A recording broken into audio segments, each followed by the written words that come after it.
محمد Rafi India کے معروف گلوکار تھے جن کو پوری دنیا میں دیوانگی سے چاہا جاتا ہے۔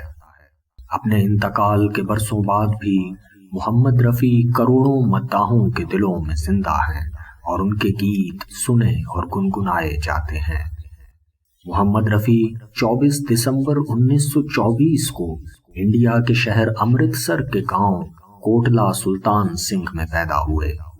اپنے 4 دہائیوں پر محیط گلوکاری کے عہد میں محمد رفیع نے 26,000 سے زیادہ گیت گائے، جن میں سے بے شمار گیتوں کو شہرہ آفاق مقبولیت حاصل ہوئی اور رفیع اردو اور ہندی دنیا کے عظیم گلوکاروں میں شامل ہوئے۔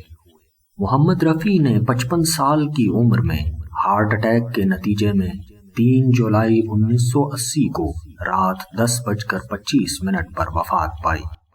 ان کے جنازے میں بہت بڑی تعداد میں لوگوں نے شرکت کی۔ محمد رفیع کو ممبئی کے جوہو قبرستان میں دفن کیا گیا۔